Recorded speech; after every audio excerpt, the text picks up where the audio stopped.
और अत्यंत सम्मान का विषय है कि भारत के माननीय प्रधानमंत्री जी से विनम्र अनुरोध करूं कि वे अंतर्राष्ट्रीय योग दिवस 2026 के अवसर पर राष्ट्र एवं विश्व समुदाय को संबोधित करें। मंच पर विराजमान राज्यपाल श्री आर.एन. रवि जी, ऊर्जावान मुख्यमंत्री शुभेंदु अधिकारी जी, केंद्र में मेरे सहयोगी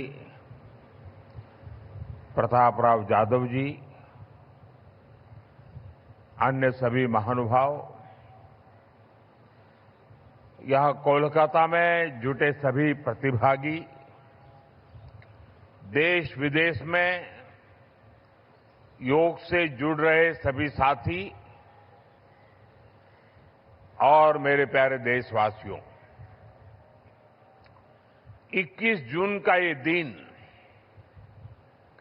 पृथ्वी के कुछ भूभाग पर साल में सबसे लंबी अवधि का दिन होता है और अंतर्राष्ट्रीय योग दिवस के कारण 21 जून का ये दिन विश्व के सबसे बड़े सामूहिक उत्सव का दिन भी बन गया है। विश्व के अलग अलग हिस्सों से योग की एक से एक अद्भुत तस्वीरें आ रही हैं। भारत में हिमालय से लेकर हिंद महासागर तक, पूर्वोत्तर और पूरब में बंगाल से लेकर पश्चिम में सौराष्ट्र तक पूरा देश योग की ऊर्जा से, चैतन्य से भरा हुआ नजर आ रहा है। पूरा देश, पूरा विश्व एक दूसरे से जुड़ा हुआ नजर आ रहा है और यही तो योग की ताकत है। योग सबको जोड़ता है, योग सबको साथ लाता है। मैं इस अवसर पर पूरे विश्व को, संपूर्ण मानव समुदाय को अंतर्राष्ट्रीय योग दिवस की बहुत बहुत शुभकामनाएं देता हूं। साथियों, आज योग दिवस पर मैं खास करके पूरे बंगाल में, कोलकाता में यहां बने स्वच्छता के योग के लिए भी कोलकाता वासियों की सराहना करूंगा। ये अद्भुत पहल है, स्वच्छता से स्वागत। स्वच्छता से स्वागत पहल के लिए जिस तरह यहां लगातार श्रम किया गया है, नागरिक कर्तव्य निभाया गया है, वो सभी देशवासियों के लिए आज एक बहुत बड़ी प्रेरणा बन गया है। साथियों, योग दिवस के अवसर पर आज बंगाल में होना बहुत ही विशेष है। बंगाल की ये पवित्र भूमि, जहां भगवान रामकृष्ण परमहंस जैसे सिद्ध संतों ने अवतार लिया, जहां से निकलकर स्वामी विवेकानंद ने पूरे विश्व को योग से परिचय कराया, जहां महर्षि अरविंद जैसे महान योगी ने जन्म लिया, लाहिड़ी महाशय जैसे महान योगियों ने जहां योग परंपरा को नई ऊंचाइयों तक पहुंचाया, आज उसी धरती पर सामूहिक योग का अनुभव एक अलग आध्यात्मिक अनुभूति दे रहा है।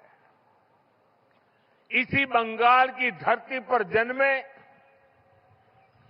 गुरुदेव रविन्द्रनाथ ठाकुर का मानना था कि मनुष्य की पहचान अलग अलग रहने में नहीं, बल्कि अपने आसपास की दुनिया से जुड़ने में है।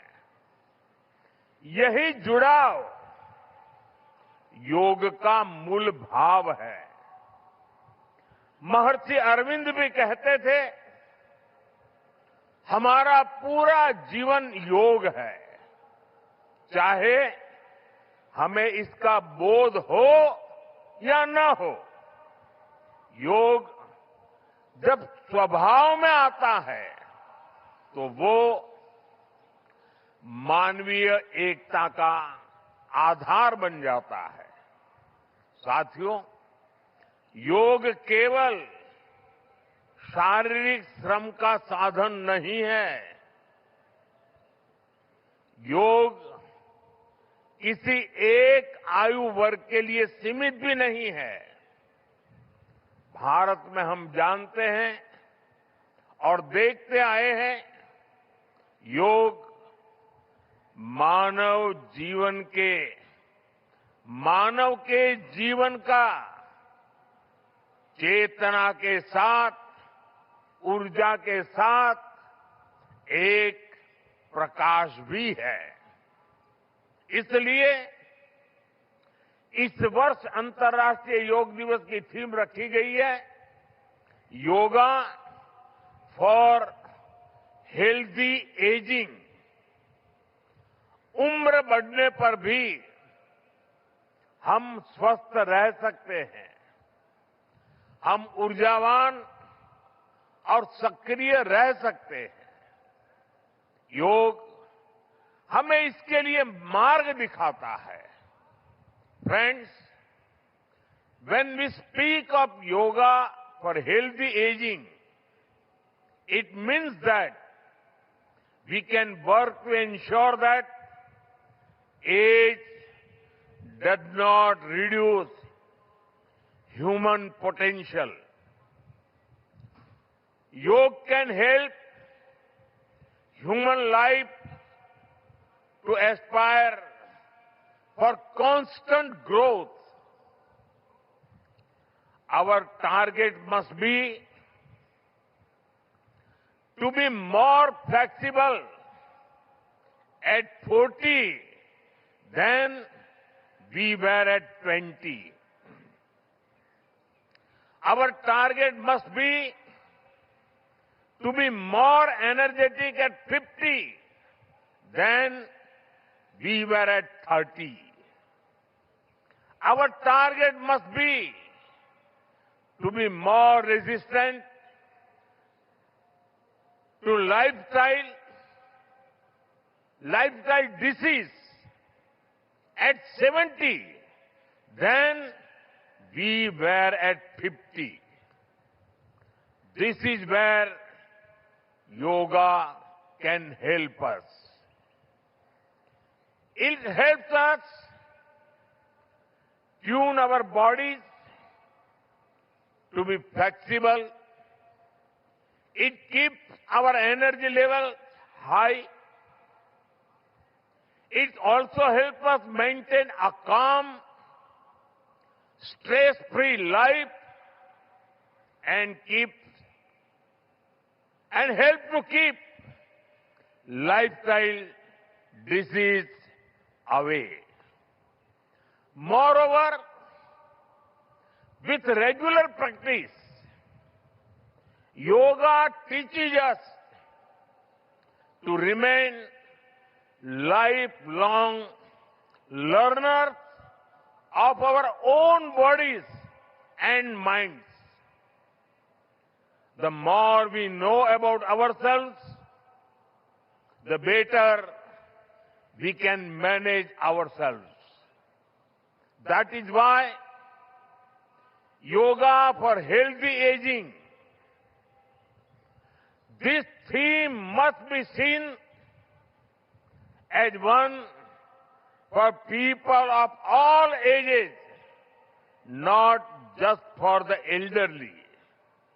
साथियों, गीता में भगवान कृष्ण ने योग के विषय में कहा है, युक्त आहार विहारस्य युक्त चेष्टस्य कर्मसु युक्त स्वप्न अवबोधस्य योगो भवति दुःखः।